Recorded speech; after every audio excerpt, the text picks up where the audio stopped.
오늘 함께 나눌 말씀 잠언 말씀입니다. 잠언 4장 23절로 27절 말씀입니다. Today's passage from Proverbs chapter 4 verse 23 to 27. 우리 23절로 27절 말씀 한 절씩 읽도록 하겠습니다. 모든 지킬 만한 것 중에 더욱 내 마음을 지키라. 생명의 근원이 이에서 나느니라.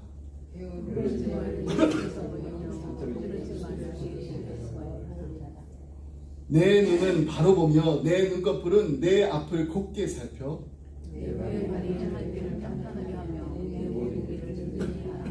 함께 있습니다. 좌로나 우로나 치우치지 말고 내 발을 악에서 떠나게 하라. 아멘. 슬기로운 신앙생활 세 번째 시간입니다. 오늘은 나를 지키는 지혜라는 주제로 함께 말씀을 나누고 은혜와 도전을 받는 시간을 가지려고 합니다. 고대 세계를 가장 빠른 시간 안에 정복한 인물, 우리가 잘 알고 있는 알렉산더 대왕이요. 나는 더 이상 정복할 땅이 없다라고 말할 정도로 아주 탁월한 정복자였습니다. 그런 전쟁에서 두려움을 몰랐고요. 또 지혜롭게 또 통치도 했습니다. 그래서 정복한 민족에게도 이 본국 백성들과 같은 그런 자격을 부여했던 정치적으로도 아주 뛰어난 왕이었습니다. 근데 그에게도 결정적인 약점이 있었습니다. 바로 이 분노를 절제하지 못한다는 것이었습니다. 그가 한번 화를 내면은 그 누구도 그를 말릴 수 없었다라고 합니다. 어느 날 가장 가까운 친구이자 뛰어난 장군이었던 크레이투스가 자신을 비난하는 말을 했다라는 소문을 듣게 됐습니다. 믿었던 친구였어요. 그러니까 믿었던 그 친구의 그 불평에 깊은 실망을 느낀 이 알렉산더가 이 끓어오르는 그 분노를 참지 못해가지고 옆에 있던 그 호위병의 창을 빼앗아가지고 던졌습니다. 그냥 겁을 주기 위한 행동이었어요. 하지만 이 창이 클레이투스 장군의 그냥 가슴을 꿰뚫고 말았습니다. 결국 가장 가까웠던 친구를 자기 손으로 죽이게 되는 참혹한 일이 벌어지게 된 것입니다. 사건 이후에 알렉산더가 큰 충격에 빠졌습니다. 죄책감에 시달리면서 나도 죽겠다라고 막 통곡을 했습니다. 하지만 이 신하들의 그 만류로 그렇게 할 수는 없었어요. 그는 4월 동안 방에 틀어박혀서 눈물로 회개하면서 괴로웠다라고 전해집니다. 세상을 정복했던 위대한 왕이었습니다. 하지만 자기 마음 하나 다스리지 못한 그런 또 약한 사람이었습니다. 알렉산더의 이 이야기가 결코 남의 이야기처럼 들리지 않는 이유가 있죠. 그 이유는 바로 우리 역시 마음을 지키는 것이 얼마나 어려운 일인지를 너무나도 잘 알고 있기 때문입니다. 그래서 솔로몬이 이렇게 말했습니다. 모든 지킬 만한 것 중에 더욱 내 마음을 지키라. 생명의 근원이 이에서 나느니라. 여러분, 이 말씀은요, 잠언의 그 수많은 교훈 중에서도 가장 널리 앙송되는 그 말씀 중에 하나입니다. 세상에는 지켜야 될 참 소중한 것들이 많이 있지만은 그 무엇보다도 마음을 지키는 일이 가장 중요합니다. 왜냐하면 우리의 생명의 근원이 바로 이 마음에서 시작되기 때문입니다. 여기서 생명은요, 그냥 단순히 숨을 쉬고 살아가는 생존을 의미하지 않습니다. 그것은 하나님의 뜻대로 살아가는 삶, 해야 할 것을 알고 또 그것을 행하면서 하지 말아야 할 것은 또 삼가고 또 보다 가치가 있는 또 소중한 일을 선택하면서 사는 삶을 말합니다. 다시 말해서 하나님을 경외하고 이웃을 사랑하며 세상에 선한 영향력을 끼치는 삶, 성결하고 거룩하며 또 존경과 칭찬을 받는 삶, 그리고 무엇보다도 참다운 삶을 의미하는 것입니다. 그런 삶을 살아가게 하는 시작점이자 핵심이 바로 어디요? 우리의 마음이라는 것입니다. 우리의 마음이 바로 설 때 우리의 말과 우리의 행동도 바르게 되고 그 안에서 하나님의 뜻이 이루어지게 되는 줄 믿습니다. 왜 마음을 지켜야 될까요? 왜 마음을 지켜야 될까요? 그 이유는 단순합니다. 우리의 생활과 우리의 언어 그리고 우리의 모든 행실이 바로 이 마음에서 비롯됐기 때문입니다. 그래서 성경은요, 마음을 지키라고 우리에게 아주 강력하게 권면하고 있는 것입니다. 여기서 이 마음을 지킨다는 것은 그냥 단순히 악한 것을 피하는 소극적인 자세를 의미하지 않습니다. 마음을 지킨다. 그래서 오히려 악한 것과 담대히 맞서 싸워서 이기고 또 그 가운데 신앙의 성장을 이루는 아주 적극적인 태도를 말합니다. 이와 관련해서 잠언 16장 30절은 이렇게 말합니다. 노하기를 더디하는 자는 용사보다 낫고 자기의 마음을 다스리는 자는 성을 빼앗는 자보다 나으니라. 이 말씀은 곧 외적인 전쟁보다 이 내면의 전쟁이 더 치열하고 또 중요하다는 것을 보여줍니다. 자기 마음 하나 다스리지 못하면요, 아무리 큰 성을 무너뜨려도 이것은 진정한 승리라고 할 수가 없습니다. 그렇다면 우리는 어떻게 우리의 마음을 지킬 수가 있을까요? 오늘 본문 말씀은 마음을 지키는 세 가지 영적 원리를 우리에게 보여주고 있습니다. 이 세 가지를 모르면요, 슬기로운 신앙생활을 우리가 할 수가 없어요. 하지만 이것을 우리가 잘 지키면은 견고하고 성숙한 신앙인의 삶을 살아갈 수가 있습니다. 첫 번째로 우리가 지켜야 될 것, 바로 우리의 입입니다. 잠언 4장 24절 말씀입니다. 구부러진 말을 내 입에서 버리며 삐뚤어진 말을 내 입술에서 멀게 하라. 솔로몬은 마음을 지키는 구체적인 행위로 먼저 입을 지키라고 강조하고 있습니다. 이런 말이 얼마나 중요한지 우리가 너무나 잘 알고 있어요. 말 한마디 때문에 막 기분이 좋아지잖아요. 근데 또 말 한마디 때문에 관계가 무너지기도 합니다. 그래서 우리 민족은요, 예로부터 이 말에 대한 수많은 속담과 이 격언을 남겨왔습니다. 대표적인 이 말에 관한 속담 몇 가지를 함께 살펴볼게요. 가는 말이 고와야지 오는 말이 곱다. 내가 먼저 말과 행동을 좋게 해야지 상대도 나에게 좋게 한다는 것입니다. 말은 할수록 거칠어집니다. 이 말이 길어지면요, 결국에는 다툼이나 시비가 생기기 쉽다라는 거예요. 같은 말이라도 아다르고 어다르다. 말하는 방식에 따라서 전혀 다른 의미가 될 수 있다는 것입니다. 길이 아니면 가지 말고 말이 아니면은 듣지 마라. 말과 행동을 조심하고 또 잘못된 일은 아예 처음부터 하지 말라라는 교훈입니다. 낱말은 새가 듣고 반말은 누가 듣나요? 쥐가 듣습니다. 말은 언제든지 새어나갈 수 있으니까 항상 말조심을 해야 한다는 것입니다.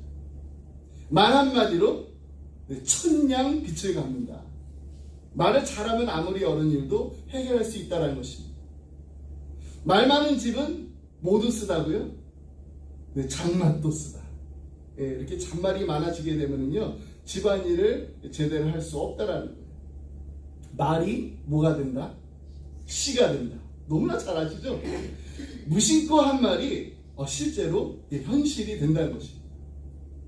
발 없는 말이 맨유를 갈 수 있나요? 천리를 갈 수 있습니다. 소문이 금방 퍼지기 때문에 항상 말을 조심해야 된다는 것입니다. 부모 말을 들으면 자다가도 뭐가 생기나요? 떡이 생깁니다. 미국에서는 케이크가 생기겠죠? 부모의 말에 순종하면 좋은 일이 생긴다는 것입니다. 웃으라고 한 말에 초상난다. 농담도 조심하지 않으면요, 상처가 될 수 있다는 것입니다. 입은 삐뚤어져도 말은 바로야. 상황이 어떻든지 진실을 말해야 된다는 것입니다. 입이 몇 개라도요? 10개라도 할 말이 없다.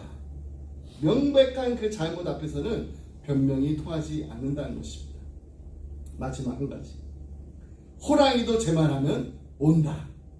자리에 없다고 해가지고 함부로 말하게 되면은 곤란한 일이 생길 수 있다는 것입니다. 그렇죠? 우리의 말 한마디가 얼마나 중요한지를 보여주는 말들이에요. 말은 사람을 살릴 수도 있고 사람을 죽일 수도 있습니다.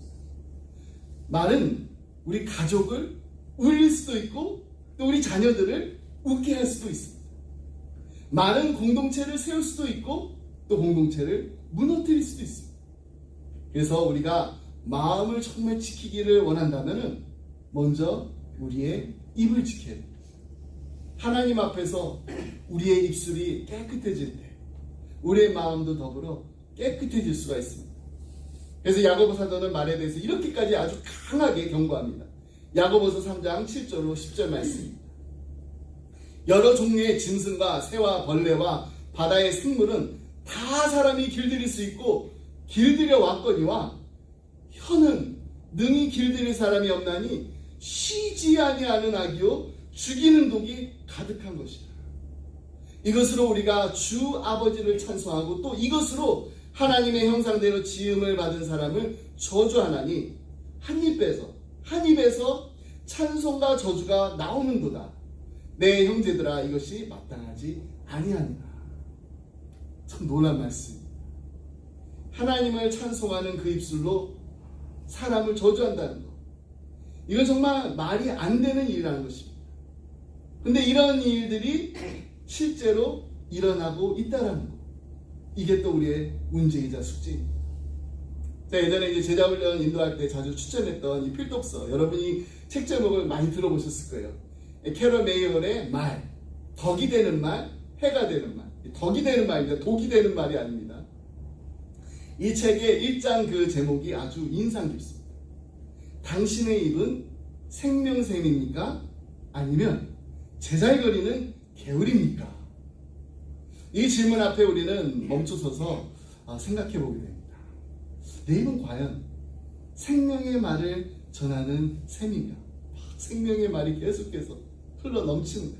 아니면 불필요한 말과 험담이 넘치는 시끄러운 개울인가? 이 차이는 어디에서부터 생겨날까요? 바로 여기입니다. 우리의 마음에서부터 비롯됩니다. 예수님께서도 이렇게 말씀하셨습니다. 마음에 가득한 것을 입으로 말한다. 우리의 마음에 악이 가득하면요, 입에서 나오는 말도 악할 수밖에 없습니다. 하지만 우리의 마음이 하나님의 말씀으로 충만하다면 우리의 입에서는 자연스럽게 생명의 말, 덕이 되는 말이 흘러나오게 되는 것입니다. 결국 우리의 혀가 하나님의 통치를 받게 하려면 우리 자신이 먼저 하나님의 통치를 받는 삶을 살아야 됩니다.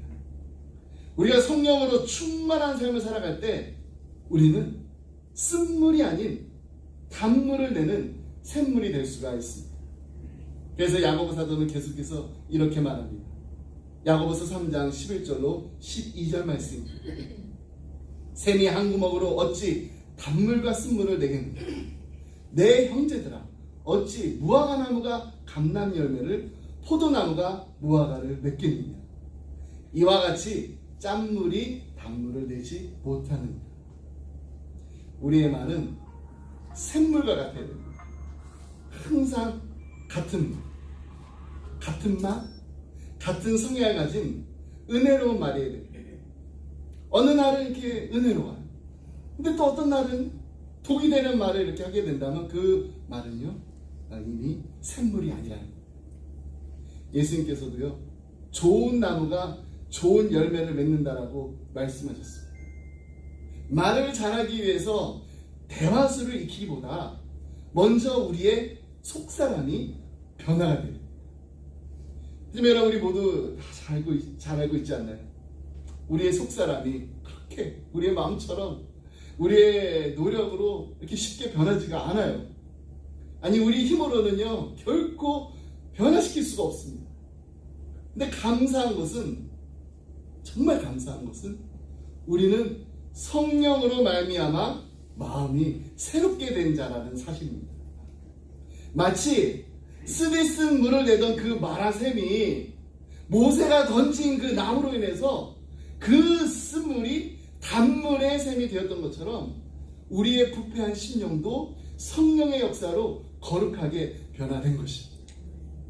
그러므로 우리는 이제 악하고 독한 말이 아니라 덕을 세우고 생명을 살리는 말을 할 수 있는 능력이 있습니다. 내 능력이 아닙니다.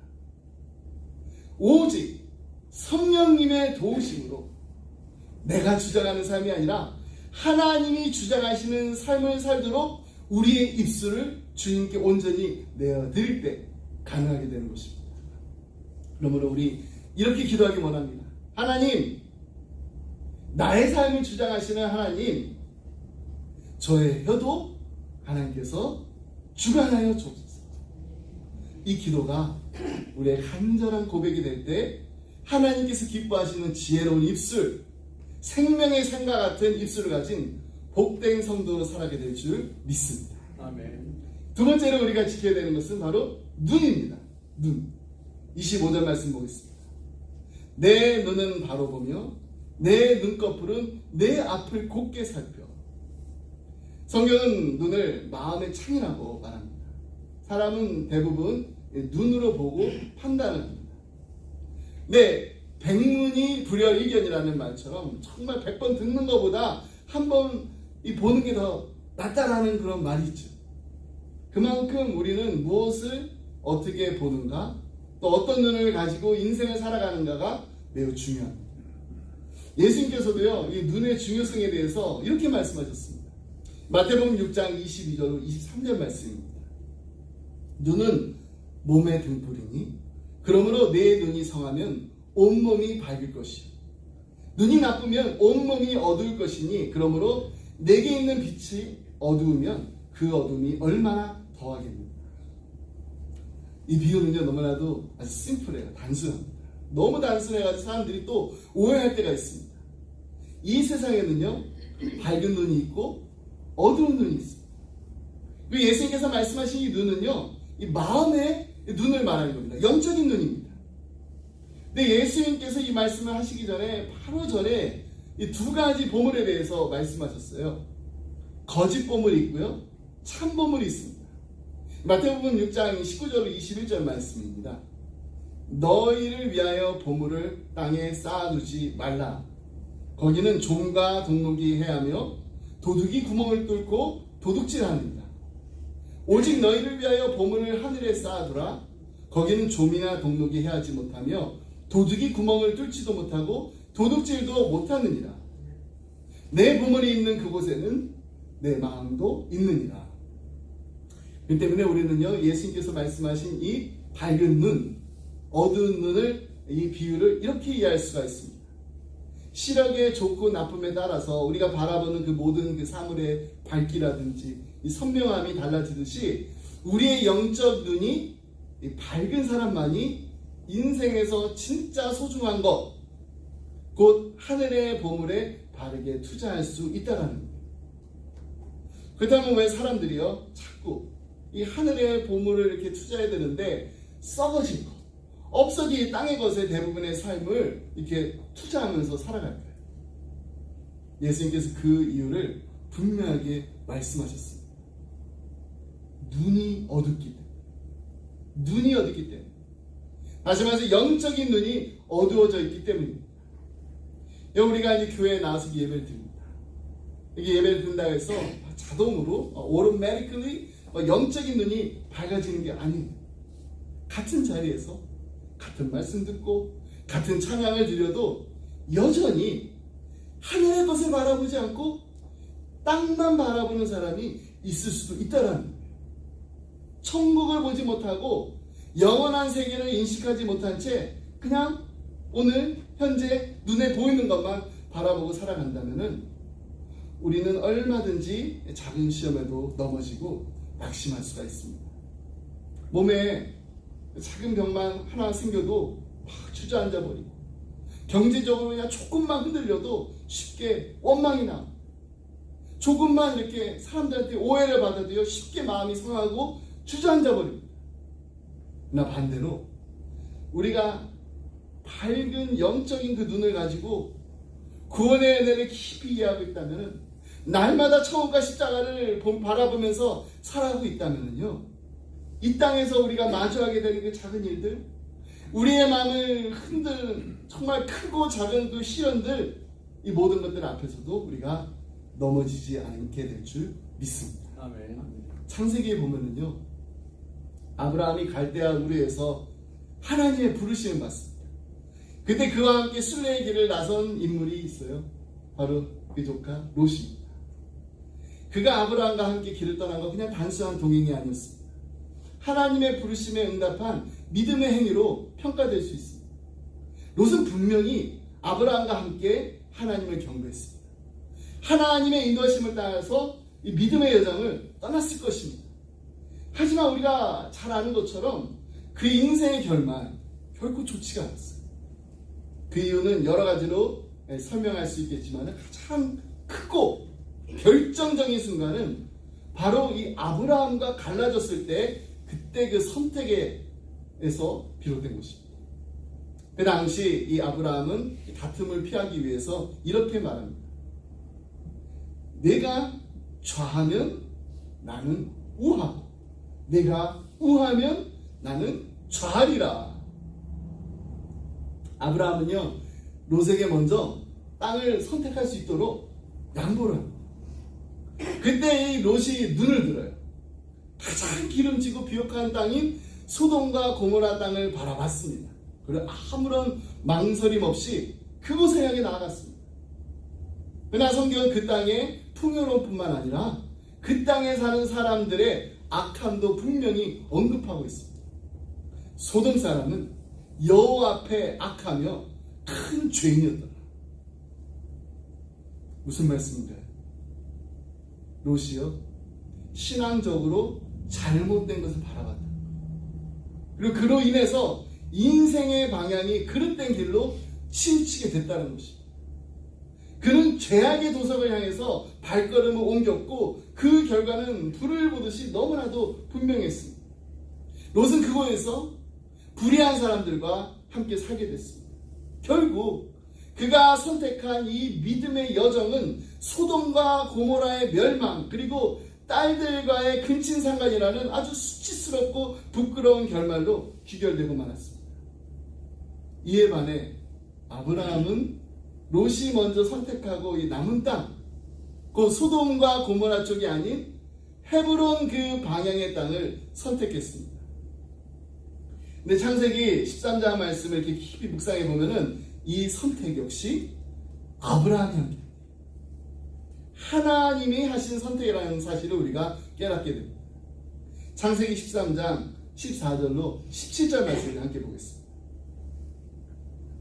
롯이 아브라함을 떠난 후에 여호와께서 아브라함에게 이르시되 너는 눈을 들어 너 있는 곳에서 북쪽과 남쪽 그리고 동쪽과 서쪽을 바라보라. 보이는 땅을 내가 너와 내 자손에게 주리니 영원히 이르리라. 내가 내 자손이 땅에 티끌 같게 하리니 사람이 이 땅의 티끌을 능히 셀 수 있을진데 내 재산도 내 자손도 세리라. 너는 일어나 그 땅을 종과 행으로 두루 다녀 보라. 내가 그것을 내게 주리라.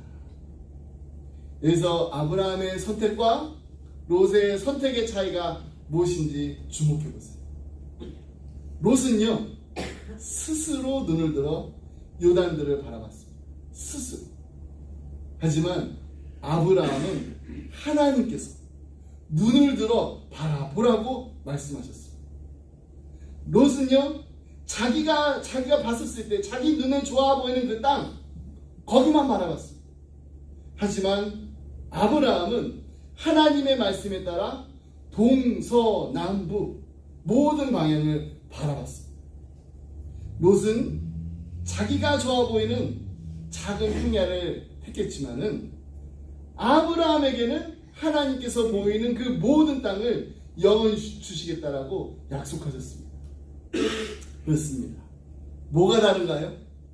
롯은요 스스로 취했습니다. 하지만 아브라함은 하나님이 주시기를 기다렸습니다. 그리고 그 결과는 하늘과 땅 차이였습니다. 하나님은 믿음으로 사는 자를 결코 실망시키지 않으십니다. 하나님의 이름을 먼저 생각하고 사람들과 화평을 이루는 사람을 하나님께서는 끝까지 지키시고 보호하시고 인도하시며 복 주시는 줄 믿습니다. 아멘. 여러분 이제 우리의 눈이 어디로 향해 있는지 우리 자신을 한번 돌아보시기 바랍니다. 내가 바라보고 싶은 것만 바라보며 사는 인생이 아니라 하나님께서 보라고 하는 그 곳을 향하여서 그것을 바라보는 인생이 되어야 됩니다. 하나님의 말씀을 보고요. 하나님의 말씀대로 살며 하나님의 지혜로 우리가 이 땅을 살아갈 때 하나님은 반드시 우리의 삶 가운데, 우리의 가정 가운데, 그리고 우리 기쁨의 경험 가운데 크고 놀라운 일을 행하실 줄 믿습니다. 아멘. 세 번째로 우리가 지켜야 될 것은 바로 우리의 발입니다. 발. 26절로 27절 말씀 보겠습니다. 내 발이 행할 길을 평탄하게 하며 내 모든 길을 든든히 하라. 좌로나 우로나 치우치지 말고 내 발을 악에서 떠나게 하라. 여기서 발을 지킨다는 것은요, 가야 할 길과 가지 말아야 할 그 길을 분별한다는 뜻입니다. 또 본문에서 말하는 행할 길이 있고요, 또 모든 길이라는 이 표현이 있습니다. 이것은 우리의 일상생활 속의 모든 행동과 행위를 가리키는 말입니다. 그리고 평탄하게 하다라는 이 말은 헤아린다라는 의미를 가지고 있습니다. 즉, 매 순간 행동하기 전에 신중하게 생각하고 판단하는 말입니다. 그리고 든든하게 하다라는 말은 장애물을 제거한다는 의미입니다. 즉, 삶의 그 방해가 되는 것들을 미리 치워내는 아주 신중한 태도로 살아가라는 의미입니다. 우리 속담에도 있는 돌다리도 어떻게 해요? 두들겨 보고 건너라, 이 말과 같은 의미입니다. 따라서 이 발을 지킨다라는 이 말은요, 일상생활 속에서 매 순간을 진지하고 경건한 마음으로 살아가야 한다는 것을 의미하는 것입니다. 그리고 나아가서 이제 좌로나 우로나 치우치지 않고 우리의 발이 악으로 향하지 않도록 철저히 주의해야 된다는 것입니다. 그래야지 우리가 악한 길에 기울어지지 않습니다. 하나님 앞에서 경건하고 선한 삶을 살 수가 있습니다. 성경을 읽다 보면은요, 잠언과 이 시편에서 계속해서 반복해서 이 의인의 길과 악인의 길을 대비해서 가르쳐 주고 있습니다. 특히 시편 1편 말씀, 우리가 너무나도 잘 아는 말씀입니다. 복 있는 사람은 악인들의 꾀를 따르지 아니하며 죄인들의 길에 서지 아니하며 오만한 자들의 자리에 앉지 아니하고 오직 여호와의 율법을 즐거워하여 그의 율법을 주야로 묵상하는도다. 무릇 의인들의 길은 여호와께서 인정하시나 악인들의 길은 망하리로다. 여기서 죄인의 길에 서지 않는다는 것은 무엇을 뜻하나요? 발을 지켜서 가지 말아야 할 것은 가지 않는다는 것입니다. 근데 이 말씀 속에 아주 중요한 순서가 있습니다. 시편 1편 1절을 보면은 복 있는 사람은 먼저 악인의 꾀를 따르지 않고 그 다음 죄인의 길에 서지 않으며 마지막으로 오만한 자의 자리에 앉지 않는다라고 말씀합니다. 이 말씀은 우리에게 사람이 타락해가는 그 순서를 분명히 보여줍니다.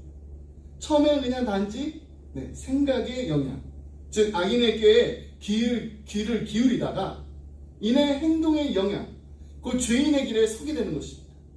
마침내 우리 삶의 정체성, 즉 오만한 자의 자리에 앉게 된다는 것.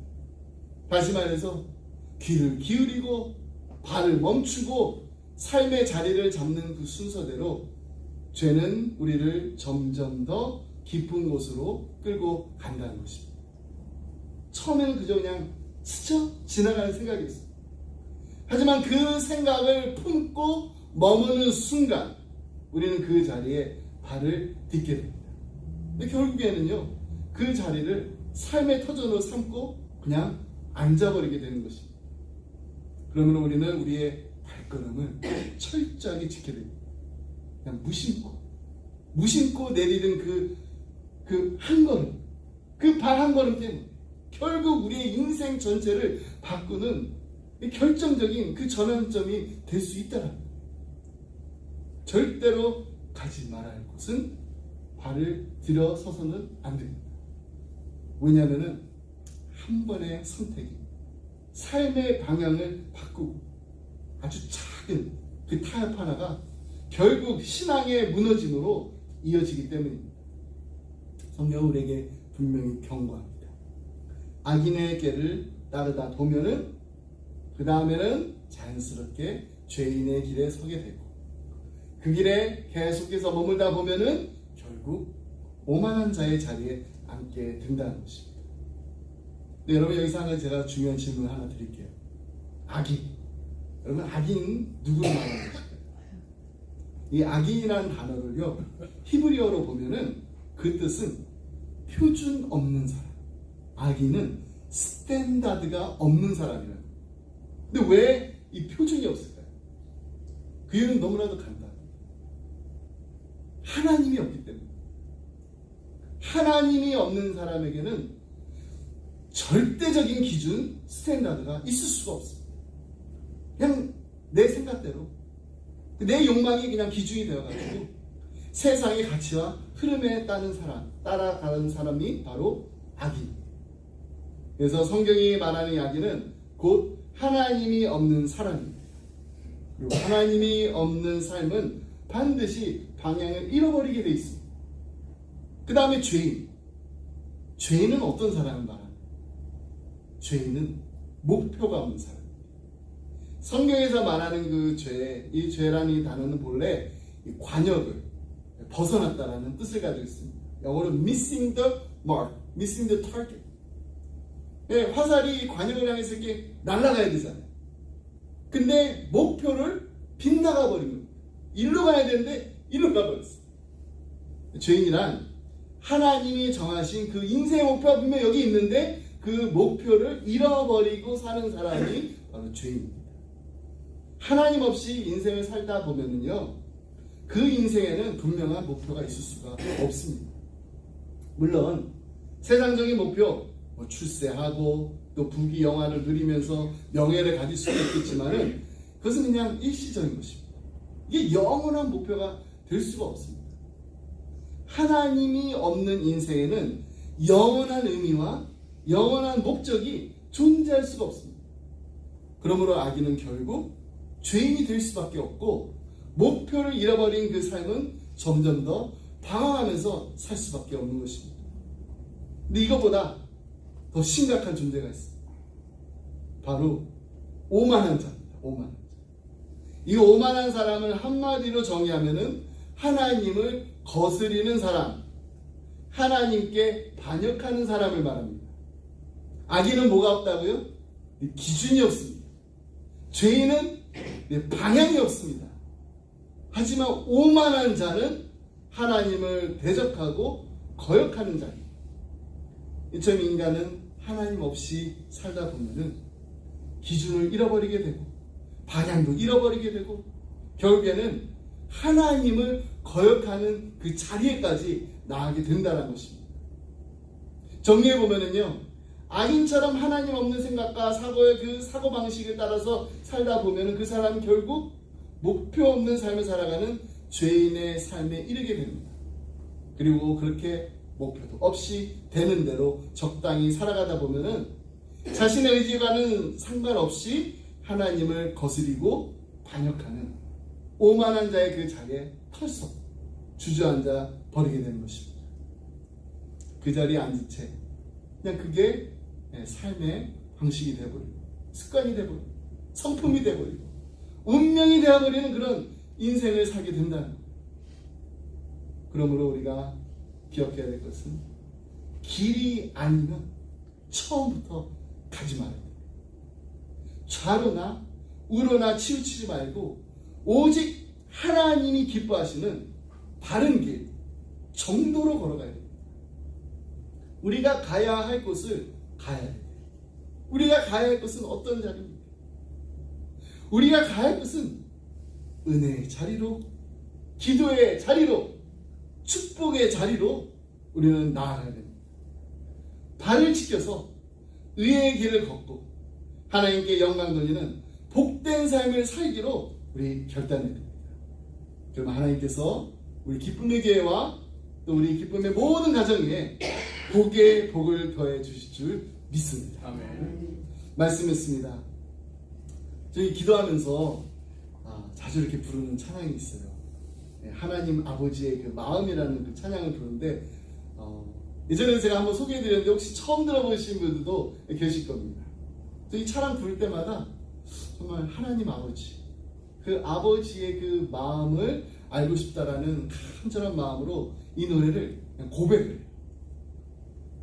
아버지 당신의 마음이 있는 곳에 나의 마음이 있기를 원해요. 들어보십니다. 아버지 당신의 마음이 있는 곳에 나의 마음이 있기를 원해요. 아버지 당신의 눈물이 고인 곳에 나의 눈물이 고이길 원해요. 함께 불러볼까요? 아버지 당신이 바라보는 영혼이 나의 두 눈이 향하길 원해요. 아버지 당신이 울고 있는 어두운 땅에 나의 두 발이 향하길 원해요.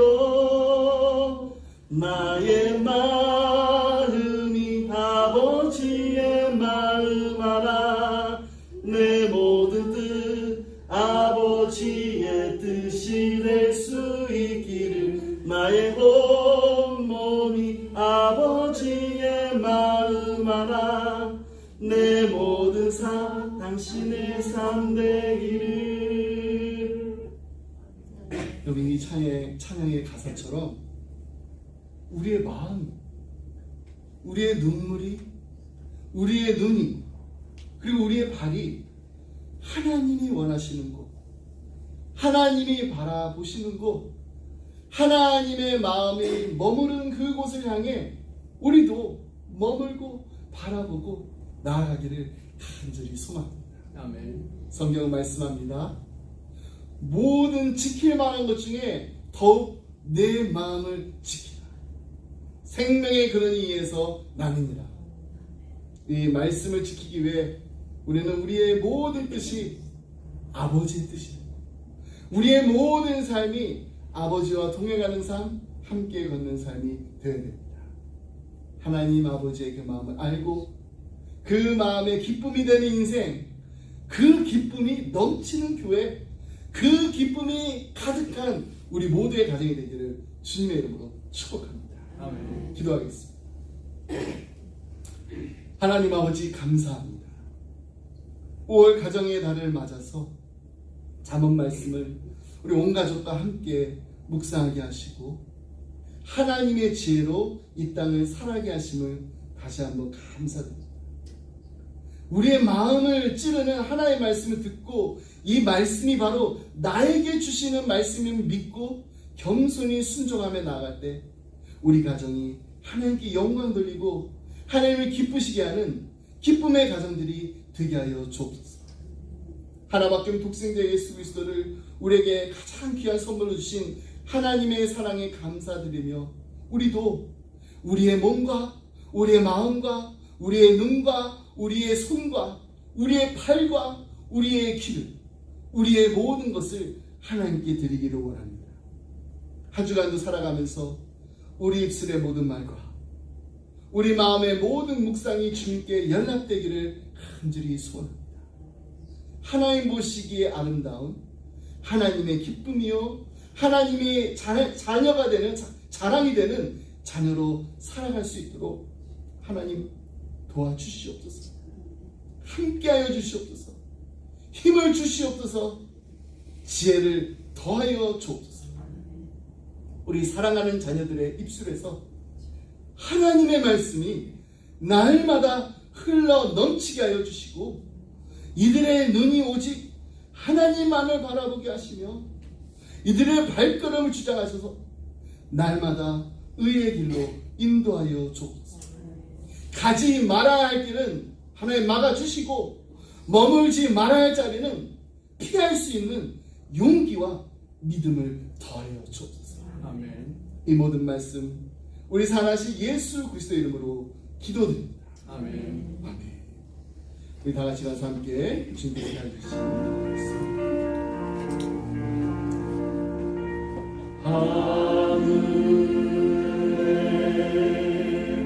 하늘에 계신 아버지 이름 거룩하사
이제는 우주 예수 그리스도의 은혜와 하나님 아버지의 그 크신 사랑과 성령님의 감동감화 교통하심이 하나님 우리의 몸과 우리의 마음을 하나님이 기뻐하시는 거룩한 산 제물로 드리기를 원합니다. 하나님 보시기에 아름다운 삶을 살 수 있도록 우리의 입과 우리의 눈과 우리의 발을 지켜 주시옵소서. 아멘. 간절한 마음 기도하며 주님만 바라보며 주님만 의지하는 사랑하는 성도님들과 가정과 생업이 주님의 몸된 교회 위에 지금부터 영원토록 함께 하시길 간절히 축원하옵나이다. 아멘. 아멘.